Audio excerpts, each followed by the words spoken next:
शेतकरी बांधवांनो, सोयाबीनच्या उत्पादनामध्ये आपण 18 क्विंटल 25 क्विंटल 30 क्विंटल सोयाबीनचं उत्पादन निघते असं आपण म्हणतो की सोयाबीनचं उत्पादन जे घटतं ते जे अनेक कारण आहेत, त्यापैकी एक महत्त्वाचं कारण आहे कीड आणि रोग.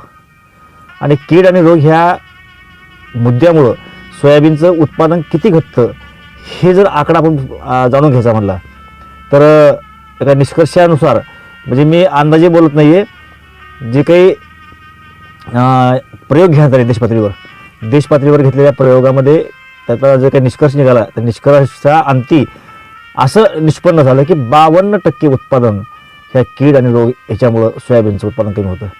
आपल्याला आजच्या व्हिडिओमध्ये हे पाहायचं आहे की ह्या रोग आणि कीड ह्याच्यामुळे जे उत्पादन घटते ते घटू नये यासाठी काय केलं पाहिजे. तर ओझरता आपण या व्हिडिओच्या माध्यमातून ते जाणून घेण्याचा प्रयत्न करूया. नंबर 1 आहे शेताची नांगरटी. उन्हाळ्यात शेताची खोल नांगरट केल्याने जमिनीतील किडीच्या ज्या काही सुप्त अवस्थेमधल्या आळ्या असतात, त्याचे कोश असतात, ह्याचा नाश होतो. तसेच बुरशीजन्य जे काही रोग भविष्यात पडणार असतात आपल्या पिकावर त्यांचासुद्धा नाश होतो. त्यामुळं उन्हाळ्यामध्ये लवकर नांगरटी करून रान उन्हाला मोकळं टाकलं पाहिजे. हा सुद्धा एकात्मिक कीड व्यवस्थापनाचा रोग व्यवस्थापनाचा एक मुद्दा आहे. दुसरा मुद्दा आहे फेरपालटीची पिके. म्हणजे खरीप हंगामात सोयाबीन पिकानंतर रब्बी उन्हाळी हंगामात सोयाबीनचे पीक घेऊ नये, कारण तसे केले असता कीड व रोगांच्या जीवनक्रमात खंड पडत नाही आणि पुढील पिकावर त्याचा प्रादुर्भाव होतो. त्या दृष्टीने सोयाबीन गहू असा पिकाचा जर आपण क्रम ठरवला तर तो योग्य राहतो. म्हणजे आपल्याला उत्पादन वाढवण्यासाठी काय योग्य आपण ते पाहतोय. आपल्या सोयीचं काय तो टॉपिक वेगळा. म्हणजे सोयाबीन जर तो सोयाबीन घ्यायचे का नाही घ्यायचे आपण ठरवायचे, परंतु सोयाबीनचं उत्पादन वाढवण्यासाठी काय आवश्यक असतं काय योग्य असतं आपण ते सांगण्याचा प्रयत्न करतो, ते समजून घेण्याचा प्रयत्न करा. त्याच्यानंतर जर आपण तिसरा मुद्दा पाहिला तर तिसरा मुद्दा आहे आंतरपिके घेणे. सोयाबीन पिकात मक्याचे आंतरपीक घेतले असता पांढरी माशी इतर किडी व रोगांचे प्रमाण कमी होते असे आढळून आलं आहे. त्यामुळे आंतरपीक कुठलं घ्यायचं हे सुद्धा आपण लक्षात घेतलं. जर सोयाबीनमध्ये आपण मका हे आंतरपीक घेतलं तर आपल्याला पांढरी माशी आणि इतर किडीचं व रोगांचं प्रमाण सुद्धा आपल्याला कमी करता येतं. चौथा मुद्दा आहे एकाच वेळी पेरणी करणे. आणि त्याच्यामध्ये सोयाबीनची एका शेतामध्ये तसेच आजूबाजूच्या शेतकऱ्यांनी एकाच वेळी पेरणी करावी, म्हणजे कीड व रोगाचे नियंत्रण करणे शक्य होते. उशिरा पेरलेल्या पिकावर किडी व रोगांचा जास्त प्रमाणात प्रादुर्भाव होत असल्याचे आढळून आले आहे. हे शेजाऱ्या पाजाराला आपण सल्ला मसलत करून एक राय करून सर्वांनी जर एकाच वेळेला पेरणी केली तरी सुद्धा आपल्या पिकावरती जे काय कीड आणि रोगाचे जे नियंत्रण आहे ते आपल्याला करता येऊ शकते, ते प्रमाण कमी होऊ शकते. आणि लवकर जर पेरणी केली असेल आपण तर बहुतांशी कीड रोगाचा प्रादुर्भाव हा कमी होत असतो.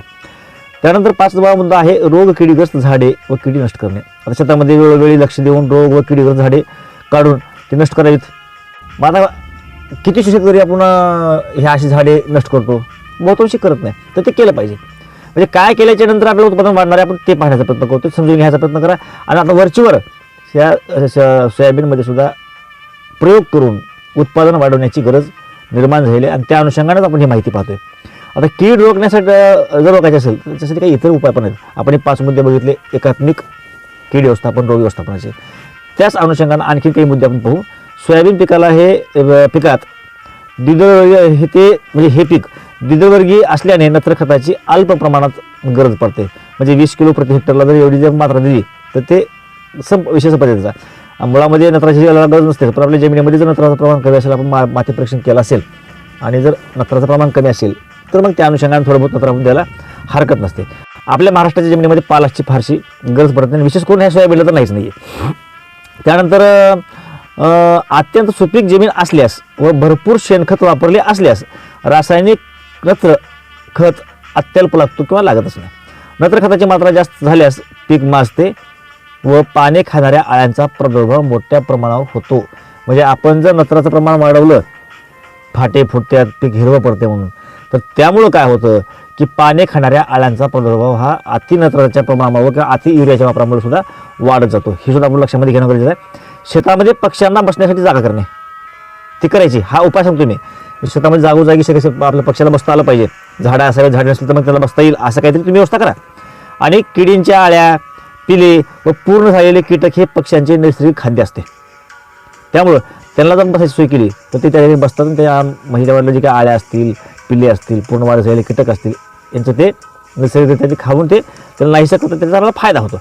शेतात ठराविक अंतरावर अंदाजे हेक्टरी 100 ठिकाणी पक्ष्यांना बसण्यासाठी 10 ते 15 फूट उंचीची जागा जर आपण केल्या तर किडीचे परिणामकारक नियंत्रण होते. रासायनिक कीटकनाशकावर होणारा खर्च वाचतो. त्यानंतर प्रकाश सापळा वापरणे हा सुद्धा एक उपाय आहे. रात्रीच्या वेळी शेतामध्ये 200 वॅटचा दिवा लावून खात्याखाली राखेल मिश्रित पाण्याने टोपलं ठेवावं आणि त्यावर दिवा लावल्याच्यानंतर रात्रीच्या वेळेला जे काही ते कीटक असतात ते आकर्षित होतात आणि त्या टोपल्यामध्ये पडून ते मरतात. हा सुद्धा एक उपाय आपण करू शकतो. पुन्हा कामगंध सापळे वापरणे. सोयाबीन पिकावरील लष्करी आळी व शेंगा पोखरणारी आळी या किडीसाठी बाजारात कामगंध सापळे उपलब्ध आहेत. या सापळ्यात वरील किडींचे जे काही वर्णन आहे त्या नराला आकर्षित करेल अशी स्त्रियांची जे काही मादीचे जे काही गंध असतो ते असणारे सापळे असतात ते जर वापरले आपण तर ते यामध्ये ते अडकतात आणि तिचा आपल्याला नाश करता येतो. त्यानंतर रोगमुक्त बियाणांचा वापर करणे हा सुद्धा एक मुद्दा आहे. पेरणीसाठी रोगमुक्त शेतात अगर उत्तम रीतीने रोग नियंत्रण केलेल्या शेतामध्ये तयार झालेलं बियाणं आपण वापरावं. मग त्यासाठी बहुतांशी आपण आपल्या घरी जर बियाणं तयार केलं ते उत्तमच आहे. पण बियाणं वापरत असताना ते रोगमुक्त आहे काही करून आपण वापरलं तर सुद्धा आपल्याला फायदा होतो. कीड व रोग प्रतिकारक जातींचा वापर करणे. आता सोयाबीनच्या ज्या जाती आहेत म्हणजे पूर्वी काळ असा होता कुठलंही सोयाबीन घ्यायचं आणि पेरायचं. आता तो काळ राहिलेला नाही आहे. आपल्याला पाहावं लागेल की रोग आणि किडीला प्रतिकार करतील अशा जाती कुठल्या त्या जातींचा आपल्याला वापर करावा लागेल. त्याच्यानंतर परजीवी कीटक असतील त्या परजीवी कीटकांचा यामध्ये परजीवी बुरशी परजीवी कीटक व जीवाणू यांचा समावेश होतो. सोयाबीनच्या शेंगा पोखरणाऱ्या आळी या किडीच्या नियंत्रणासाठी ट्रायकोड्रामा हे अंड्यावरील उपजीवी कीटक व घातक लस पाने खाणाऱ्या आळ्या बॅलिसस थोरिलिजियन्सी बॅक्टेरिया या जीवाणूंची कीटकनाशके बाजारात उपलब्ध असल्याने त्यांचाही वापर आपण करू शकतो ह्यांच्यावर अटॅक करणारे.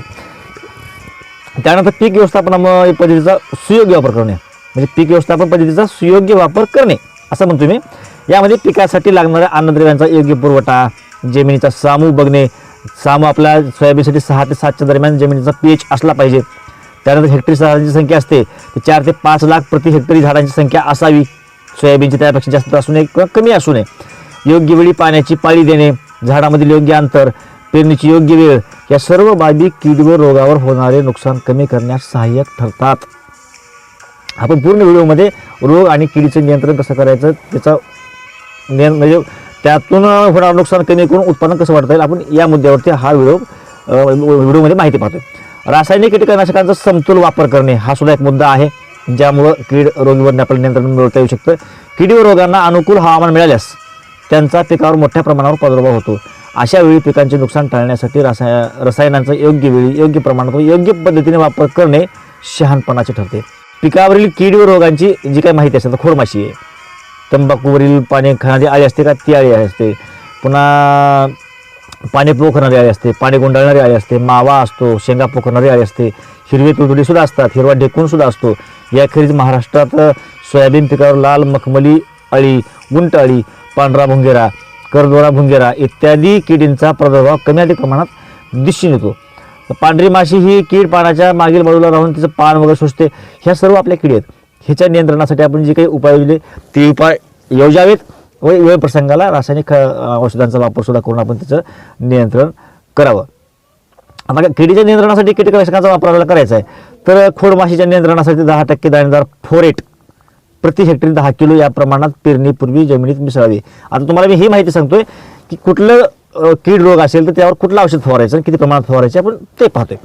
तर खोडमाशीच्या नियंत्रणासाठी 10% दाणेदार फोरेट प्रति हेक्टरी 10 किलो या प्रमाणात पेरणीपूर्वी जमिनीत मिसळावे.